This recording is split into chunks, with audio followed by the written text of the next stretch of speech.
Lisa, thank you so much for joining me today. My pleasure as always, Laurie-Ann. Would you share with people what you do, what you speak about, all that good stuff? Absolutely. For the last 8 years or so, I've been working as a grief mentor. I work with grieving mothers because that is a world that I'm unfortunately familiar with. And the spinoff from that has been speaking. As you can imagine, grief is one of those unique things that there's not a lot of speakers out there with personal experience. So I've been speaking on that topic, but ironically, I slammed that door shut about a year ago, just living in this place of complete overwhelm. I started to really take a good hard look at my timetable and my mental health and all of those things, and I actually just thought, gosh, maybe it's time just to not speak anymore. But lo and behold, somebody came knocking on the door this spring, so I have reopened that door, and it's been exciting. Wonderful. And I remember that story, how they like knocked on your door and like, hey, and you were like, fine. Well, it wasn't even like that. I actually set myself up hoping that they would slam the door closed again. So Did I you? I did. I looked at it and I thought, yeah, this is a perfect fit. I mean, it was a funeral symposium, right? These are the folks that deal with grief all day long. Perfect fit, aligned with my missions, all these things. But I thought, I don't really want to get back into speaking. I'm going to throw out a number that's reasonable, but quite high that I'd never thrown out before, expecting them to say, sorry, out of our budget. Lo and behold, they said yes. So that Better door was love open wide that. again. Yeah. And that's such a perfect way that we as speakers start raising our fees. Like if somebody said yes to that number, there's other people out there who are going to say yes to that number as well. Yeah. So good for you. Now, you joined In-Demand Signature Speech. How did you come into my world first? Interestingly enough, I heard you as a guest on another podcast. Which one was that? I can never say his last name. Adam Adam Buckley. Adam Shibley. Shively. Shibley, Shively. thank Yes. you. Thank Right. you. And as a podcaster, I have been listening to Adam for some time. And here is this bright light lady talking about speaking, and just our backgrounds are similar, our lifestyles are similar. And I just felt so aligned to you personally that I started creeping on you and following you on social media and listening to your podcast. And all of a sudden I thought, I need to work with this lady. Well, thank you. So you're already a speaker. Why join In-Demand Signature Speech? Well, I think that my message, obviously I'm speaking from my heart, my own experience, but the more I listened to your podcast and your teachings, I thought, I think that there is room for improvement. And I really like the idea of sharing stories. Long before, as long as I can remember, frankly, I have really been fascinated with people's stories, personal stories. And, as somebody who works in the medical field, I can go to a gazillion talks. And at the end of the conference, what will I remember? Stories. That and bad slides. Bad slides or terrible speakers. And I didn't want to be a terrible speaker. And I really wanted to bring more stories into my talks and presentations. So that's really what really inspired me to sign up. Wonderful. What did you love about the program? I loved that it was small, it was intimate. I was able to glean a lot of information, experience, not only from you, but from the other participants.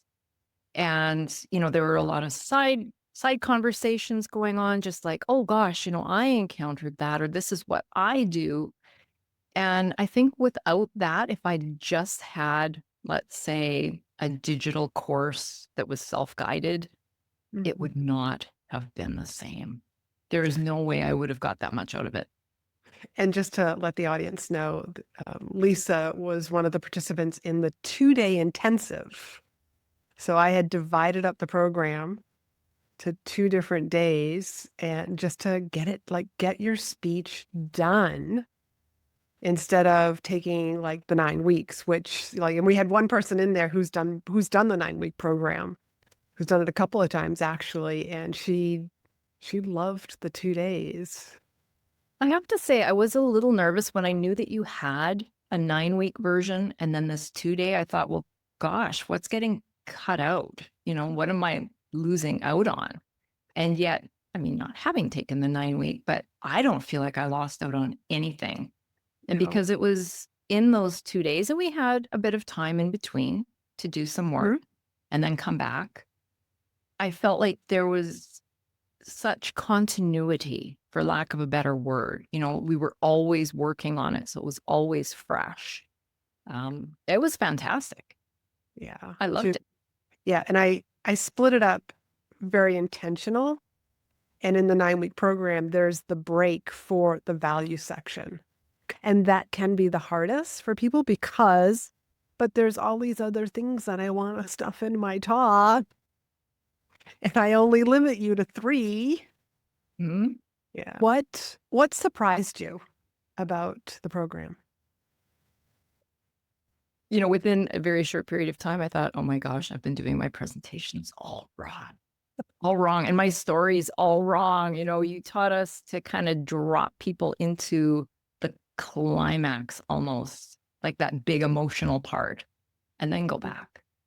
I was doing the once upon a time, from the very beginning and probably drawing my stories out way too long. Where I did my authority piece, you know, saying who I was and my background and my book and, the work I've done was in the wrong spot. Where I did my Q&A. Who knew that it shouldn't be at the very, very, very end? Yes. Yes, common mistakes. Yeah. Common mistakes, but when you understand the psychology of your buyer, of your audience, yeah, the in-demand signature speech just flows with that. It makes so much more sense now. Yeah, and it's so easy to now that you have the model and you've gone through it once, it's gonna be so much easier for you to make, like, another speech and another one. But, yeah, the 2-day does kind of force you to get it done. You don't have a week to decide on things. Yeah, there's no waffling. You just make your decisions and you keep going. I will add another golden nugget, and I actually wrote this out on a great big card, so I have it handy, is how to take your 60-minute keynote, turn it into a 30-minute talk or a 20-minute TED Talk style presentation. Mm. It's so easy. It's like a recipe. So you're not constantly recreating the wheel. Yeah, exactly. And that's the whole point of having a signature speech so that you can use it again and again and again, over and over. Mm. What was the hardest part? Was there a hard part? Gosh. Well, definitely the values section. Um, I have a 5-point framework, right? And to pick not only just 3, but the right 3.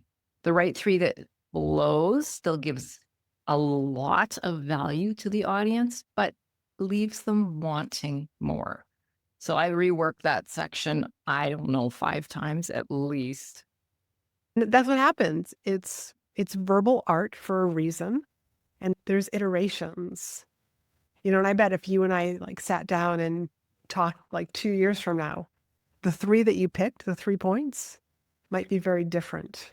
They'll either evolve or you're gonna be like, "You know what? It needs to be these 3."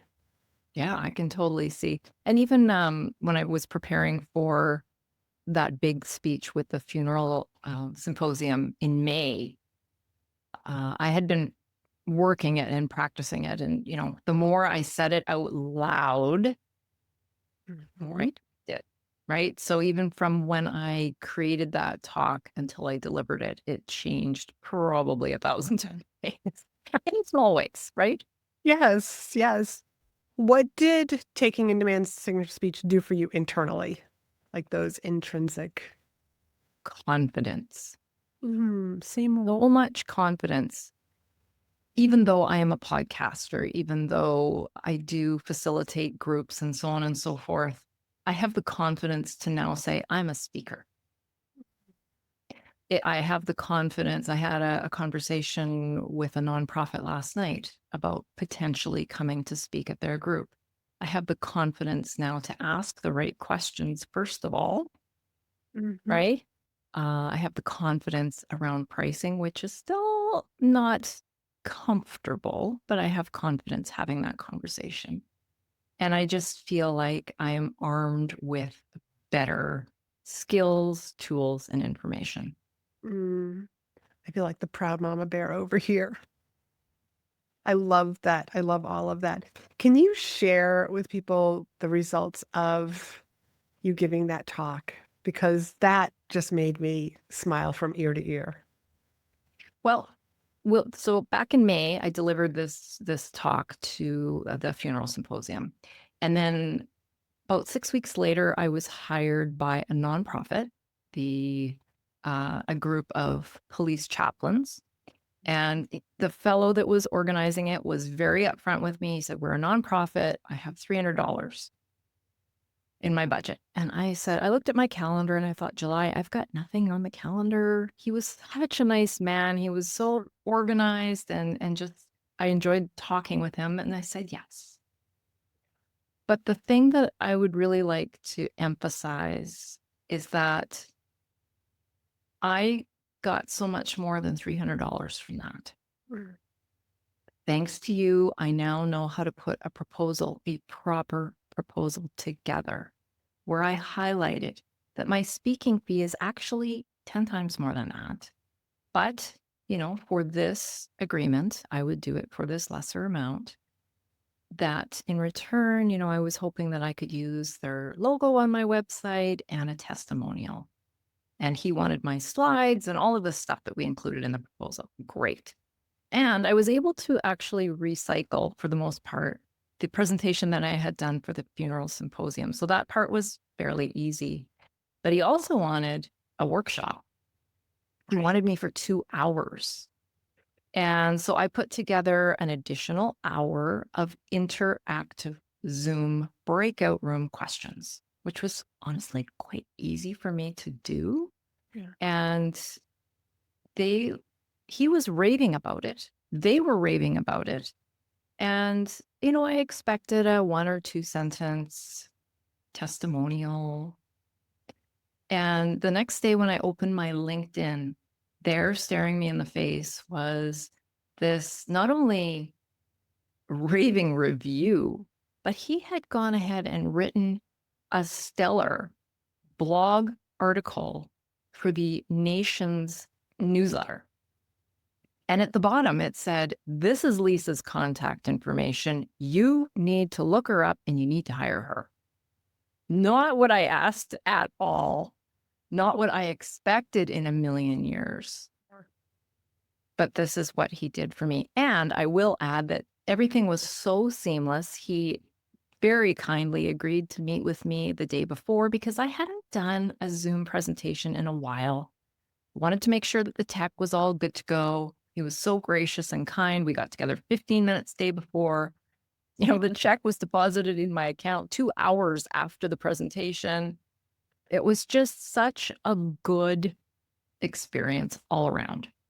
Oh, that is so wonderful. What's next for you now? Like, What's what do you next? yeah, what do you see in the future? Having done in-demand signature speech, having the confidence to, like, call yourself a speaker, what's next? I would like to speak more. Mm. And as you and I were speaking before we hit record, I really feel this pull, even though grief is my experience and where I've been professionally for 10 years, I see a pivot coming, and that Mhm. is towards joy. Something just, kind of, I had a little internal download, what grief has taught me about joy. I think that Mm. that would be something that I would really like to investigate. Something I think that would be very valuable for a lot of people. Yeah, 'cause, I know personally some people who have had some grief in their lives, and it then becomes this defining moment and the rest of their, like, lives. Like, I literally remember a woman saying to me, felt guilty about smiling or laughing Mhm. because her spouse had passed away. What would you say to somebody who was they were like, "Lisa, I'm thinking about joining In-Demand Signature Speech. What do you think?" Just do it. I think as human beings, none of us have a job where we don't communicate. My medical job, where I work 1 day a week still, I work with patients all day long. Yeah. Communication. If you're an HR expert, communication. I think it makes us more clear, more concise, and just will make our jobs easier no matter what you do. And I think that so many coaches, consultants would benefit from taking this because it will spill over into the work you do and working with clients on every level. Yeah. Thank you. I agree. Communication is everything, and it's something that all of us humans do, and I don't think we ever stop learning communication because 'cause we're constantly learning from the last one. I One common question that I get a lot is, "What was your favorite speech?" Hmm. And my answer is always the next one, because I'm constantly learning from this past one. What did I do well? What do I wish was done differently? And just taking all of my experience and putting it into that next event. And it doesn't matter how big that event is, how big the audience is, or how small the audience is. I'm Love that always answer. I'm just I just constantly evolving. Yeah, thank you, thank you. Anything else you wanna share about in-demand signature speech? just that it was a great experience, and I feel like I've made some friendships. There's another Canadian lady who I met in the group, and she and I have spoken a little bit. We've got somewhat similar stories, and we've sidebar conversations, bouncing ideas off of each other, and it's just really nice in this field. I think of being a solopreneur, it can get a little lonely, right? And nobody Mhm. really understands your challenges. So to have these kinds of connections are absolutely invaluable. Mm, thank you, thank you. That's so true. So where can people find you, follow you, learn from you? Well, probably the one stop shop to find everything is grief support for moms, all spelled out.com, grief support for moms. And my podcast is a very similar name, which is grief and child loss support for moms.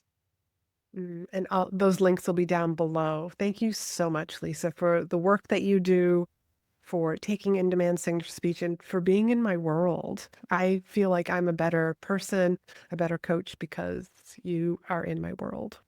Well, right back at you. It's such a pleasure to work with somebody so personable. Thank you.